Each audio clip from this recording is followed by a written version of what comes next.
रूपमधिकम् प्रच्छन्नगुप्तं धनम्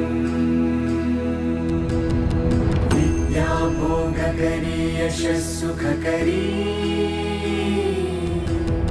विद्या गुरुणा गुरुः विद्याबन्धुजनो विदेशगमने विद्या परं दैवतम् विद्याराजसु पूज्यते न तु धनम् विद्याविहीनः पशुः विद्या प्रशस्यते लोकैः विद्या सर्वत्र गौरवा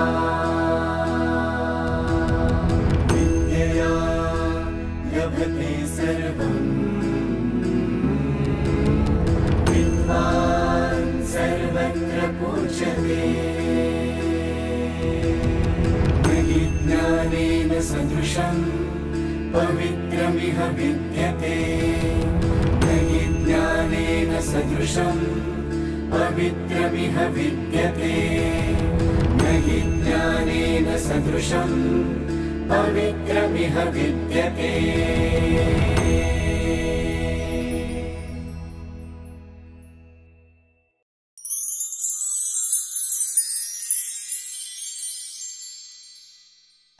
Dr. Sanjay Dharmaraj Sonawne has joined Sathe College, formerly known as Parle College, in 1991, that is 32 years back, as a lecturer in the subject of accountancy.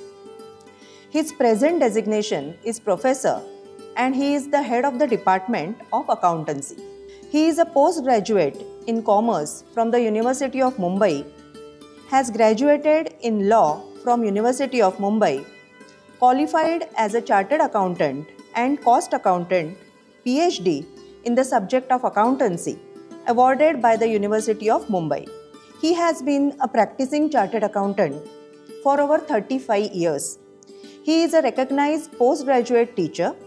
He is a recognized PhD guide at the University of Mumbai, and presently 6 students are pursuing PhD under his guidance. He has presented and published over 20 research papers in an international and national conferences in web science, care listed, research journals, etc. He has written a textbook as a sole author published by an international publisher, Messrs. McGrew-Hill's Publications, and several other texts as co-author for syllabus of University of Mumbai. The subjects includes financial accountancy, cost accountancy, management accountancy, direct taxes, indirect taxes, auditing, etc. He is an elected member of the Board of Studies Accountancy of the University of Mumbai and a Vice Chancellor nominee in the Academic Council of R.A. Poddar College, Matunga and Patkar Varde College, Goregaon. He has rendered services to the university as a member of the Local Inquiry Committee, Career Advancement Scheme Committee and other committees. Let's welcome Vidya Vachaspati, Dr. Sanjay Sonawne.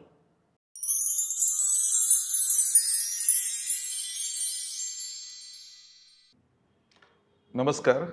Good day to everybody. I, Professor Dr. Sanjay Dharmaraj Sonawne, before you to present my research which has been submitted to the University of Mumbai by way of a thesis. This is submitted to the University of Mumbai under the Faculty of Commerce, PhD, in the subject of accountancy. My title is A Study on Investors' Decision and Preferences Towards Direct Investment in Equity and Investment in Mutual Fund in Indian Stock Market. By the title, it suggests that I am going to study on investments, and that too also in equity market or capital markets. I am going to see as to how the investors behaves in this case. So when the thesis is presented, it was presented in 6 chapters. First chapter is introduction. Second one is a profile of the study. Third is review of literature. Fourth one is analysis of information and interpretation. Fifth one is finding, conclusions, recommendations. And the sixth one is bibliography. As my topic is related to investments, my main focus is not on the saving, wherein we save the money or we keep the money and we take the reasonable return, but our principal amount remains the same. But we are talking about money investments. So investment main intention is to earn the income and maximization of wealth. So as a result of this, it is possible that whatever investments you do, it may go down, and it is possible that you may lose lot of investments also. And the market, that is the stock market, is a place where there is a risk of losing an investment. At the same time, there is a benefit that you can earn a substantial income or you can maximize your wealth.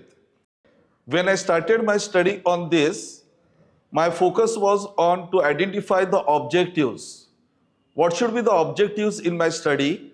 So totally 5 objectives are set after going through a literature, after going through the experience of exactly what a research I am doing. So 5 objectives are: first, I want to know as to what are the decisions and preferences the investors are having. Second one is understand as to what are the various factors which are influencing the decision and preferences of investments. The factors could be that the investor are expecting a good liquidity, they may be expecting a low risk. At the same time, some investor may expect a high risk and high returns. So what are those factors that I wanted to study? Third, I wanted to know exactly what are the grievances of the investors are. So when I complete my study, I should be in a position to know what the investors are having the grievances. The fourth objective was to study the performances of the mutual fund, those who are investing in a similar plans. So similar plans or similar objectives. So one mutual fund is investing in an infrastructure, another is also investing in an infrastructure, third one is also investing in an infrastructure. Then I am having the comparison of performances of this mutual fund. So which can give me the result that the performances are not same, even though their plans are same, their objectives are same. So during the course of study, I wanted to know exactly how the performances of the mutual funds are coming out. And the last objective was to educate the investors through a common hints. So whatever study I will conduct, it will come out with certain findings and suggestions, and how far these findings and suggestions can be helpful to the investors, I intend to propose them by way of hints. After identifying the objectives, I studied about what is the significance of my study, how far this study will be useful to the public at large or to the society. So in this, the first importance I have given to understanding the risk and investment and efforts required while investing. So investing is not a job of everyone. So those who want to invest in a stock market should understand what are the risks and what are the efforts they are required to put. So the second significance is that I will encourage the investors for the investments, and here whatever my study is there, it will be based totally a logically and technical thinking. So what are those logical and technical thinkings are required before exploring the capital market that is to be studied. Now the third significance we can point out from my study is that I have applied certain statistical tests, so there is no scope for a personal experiences. No individual person can say about the personal experiences, and that cannot be considered as a theory. So whatever the outcomes are coming during the course of the study, those are statistically tested, and then the conclusions are drawn, and finally a authenticated theory is made. The next significance of this study is that it encouraged the investors to understand their rights and duties, which is also foremost important, because when they have the rights with them, they can implement the investment patterns. Now, while going through the study, I had to go through a certain literature, what we term in our research as a review of literatures. So, a lot of literatures I have gone through. So, there I have observed certain things. First thing I observed that there is a lot of study and research on the capital market and related matters. But at that same time, I noticed that there is no specific study on investors' decision on choosing option of investment method. So there is a lack so far as the investor, how do they think, how do they proceed in this. And the third I have noticed in this is that the study is carried out to know the decision and preferences of investor when two options are available to them. Either directly go in a market and do the investment, what we call as direct investment in equity. The another option is that take the help of a professional body like a mutual funds. Now go through the investments in a mutual fund where all professional services of investments are available. So what could be the best to them and how the investor thinks on that, that is being studied in this journey of my research.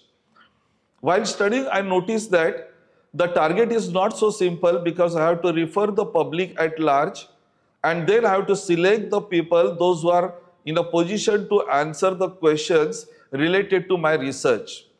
Now for this purpose, when I went through the people, I realized that there are some problems. The few problems I can jot out is that the investors are taking decisions in a hurry. So when they take a decision in a hurry, it means there is no consistency of decision. So today they may take one decision and after some time under the same situation, similar circumstances, their decision may differ. Now so far as my research is concerned, how the theory can be framed when the same person are answering at a different point in a different way. Then another things that I have noticed is that the investors are more influenced by the experience of other people. So other people means other investors. And this their dependency depends on the timing. They keep on changing their model investors. So that was the another problem to me when I wanted to take the answers from my respondents. The another problem among the investor was that they were thinking that equity market means there should be a substantial growth. So in savings, we expect a growth of 4% per annum or 5% per annum. But here, they are expecting something like a geometric progression.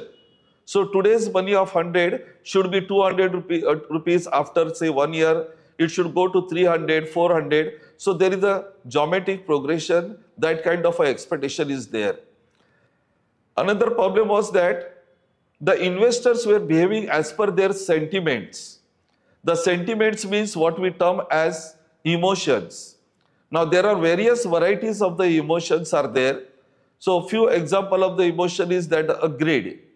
So when there is a greed, now all the theories of investment fails. They feel like that no, my money will grow 3 times, 4 times, and they are not in a position to take the decisions.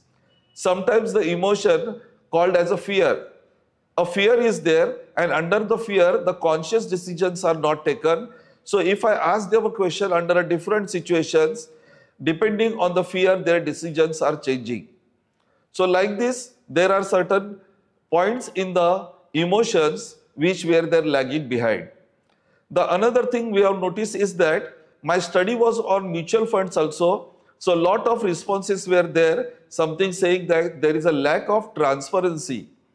Now when there is a lack of transparency from the mutual fund and at the same time the investors are also not transparent about their objectives, what they are supposed to do. Now the major problem among this was that a stock market is very intelligent market. Now this cannot be studied and understood by any person so easily. So understanding a stock market is absolutely a challenge for everyone, and I was supposed to go to the respondent to ask about their experience on that. Then the another thing, a problem which I notice is that the investors are having their opinion in the true sense rather than immediately affected events. Now this makes a study on the investments become a difficult. Now beyond this, I had said certain hypotheses. There are total 10 hypotheses that I have said depending on my study, and I realized that I must verify those facts. So total out of 10 hypotheses, the first hypothesis I will just jot down, that the first hypothesis was that individual and small scale investors must opt for investment in mutual fund rather than going himself in a market. So this could be the one of the hypotheses or assumptions. Then I conducted my study and came out with a conclusion. So similarly like this, I went up to 10 different hypotheses.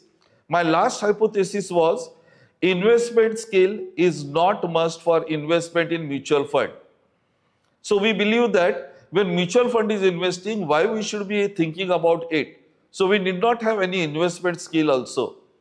But during the course of my study, which is presented by way of a thesis, I have noticed lot of things that the investors also need to have certain skill to decide about which mutual fund is to be selected, which sectors they should be selected, at what time they should be selected, what plans should be selected. So it is not so simple, it is a complex things, and it is thankful that the respondents have given the proper responses in this.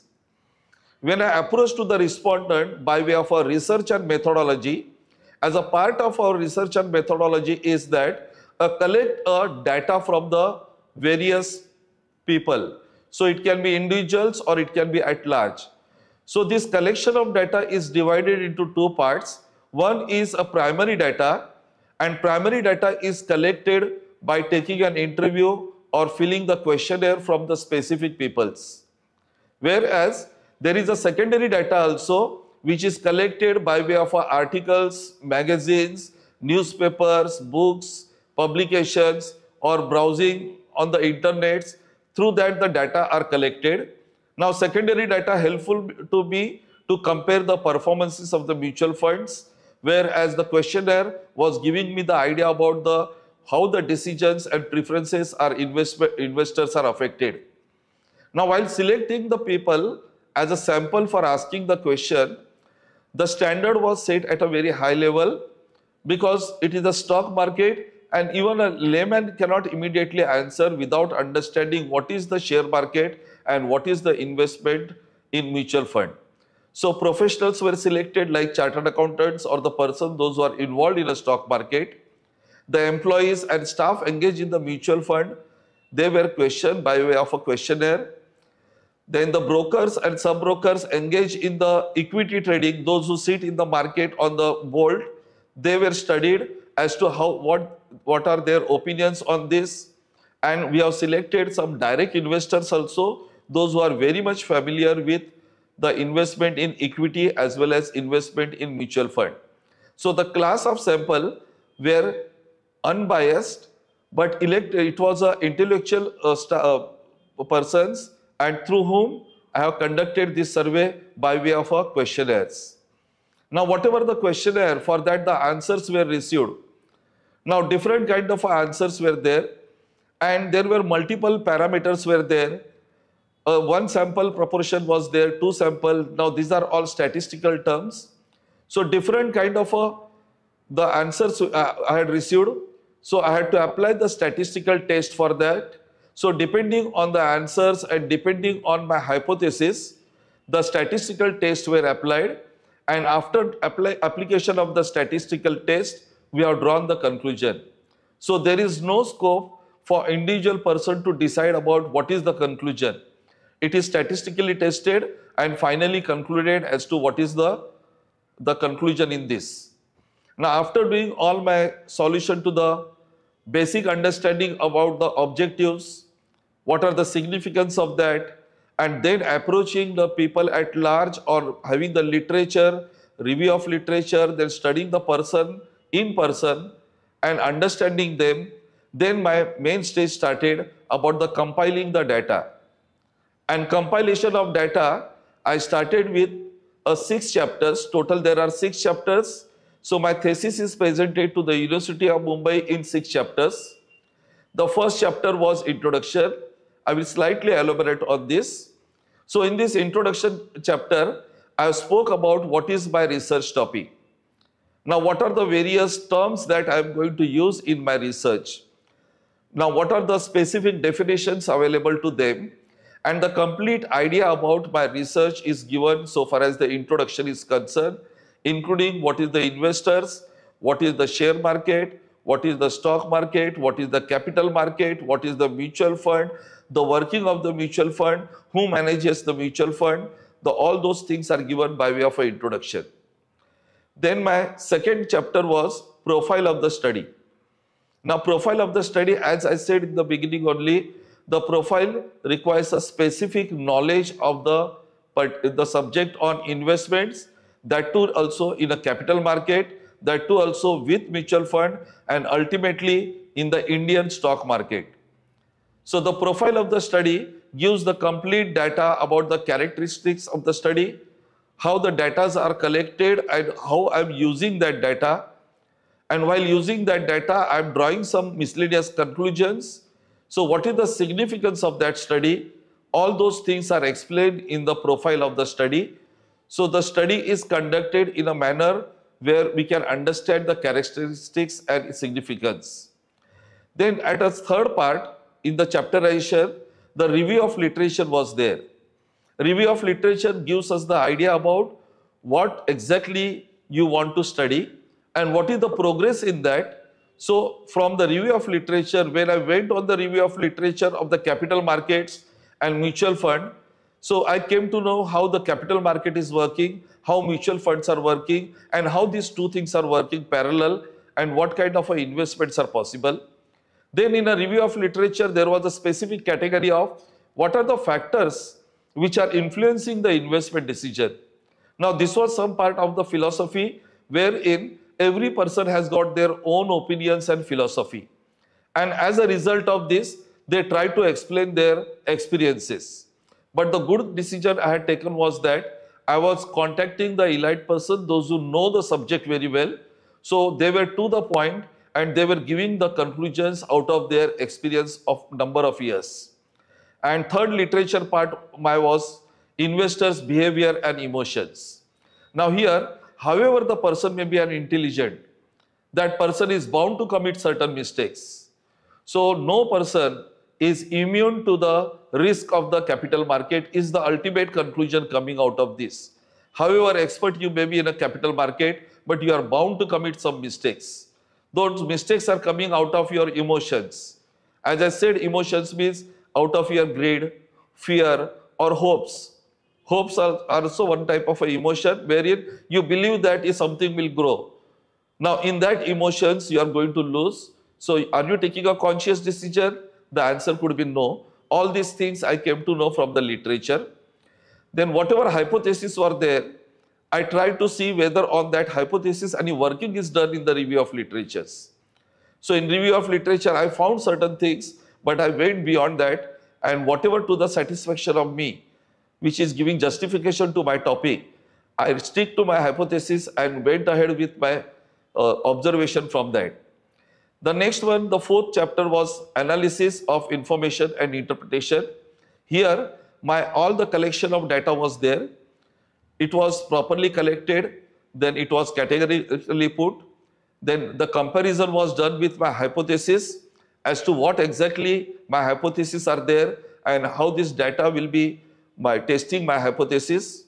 With the use of statistical techniques, I interpreted this information and finally came out with the conclusions, and that is given by way of a fourth topic, that in a chapterization, analysis of information and interpretation. After that, my main jurisdiction came about what I understood from this and what I should inform to the society at large. This is called as finding, conclusions and recommendations. Now this was categorized in 6 parts actually. So first part was about the introduction and study involved in an issue. So how my study went. Second was deductions made on the basis of the study. So whatever I have studied, what things I am observing from that study. Third was that specifically it was given as opinion of the researcher on the study. So study was based on a primary data, secondary data, and beyond that, and after that, what was the logical conclusions I am also getting out of it. Then the fourth part was comments on the feature study. I noticed that in the review of literature beginning only, that my study is restricted to some fields only. There are still more fields where the investigation or study or research is required. So in my thesis, I have given by way of a comments on feature study as to where a further study can be done in this. Where is the scope for the study? This you can call as a limitation also, as to my study will not be covering this factor, but suggests that I have already done a study up to this level. Now somebody can step up further beyond this and you can do further study on this. Then as a fifth part, was on implication of the study. So whatever I am giving to the public at large, it is not something like that we know it. But if you know it, then why there are the risks in the market? Every time why there is a loss? So why there is a depression in the market about the investor that have lost the money? So implication of the study was that to advise the investor at a large with long hints as to what you have to understand, and whatever the theories are there, accounting data analysis, technical data understanding, that cannot be forgotten and you cannot rely on the opinion of others. And lastly, I said about the suggestions and recommendations. These suggestions from my side were the long suggestions, number of suggestions are there, and most of them are familiar. So I can say 50% are familiar to the investor. So if I ask the same investor respondent, those who answer me the question, they will say that we know this. But if I ask them a next question, but have you done the mistake in this? They will say, yes, we have done the mistake. And this is what the deviation is there. And my thesis is mainly concentrating on the thing that you require a proper accounting study, technical study, conscious mind. Without emotions, your decision in the capital market is required. And if you are deviating in this, then there is a risk. And lastly, I will talk about on the bibliography. I have gone through a lot of materials. So I have gone through books, journals, but whatever things I have gone through the material, I have taken by way of knowledge, by way of notes I have given that may or may not be cited in this thesis. So accordingly, my thesis is completed. Thank you. ज्ञानेन सदृशं पवित्रमिह विद्यते ज्ञानेन सदृशं पवित्रमिह विद्यते ज्ञानेन सदृशं पवित्रमिह विद्यते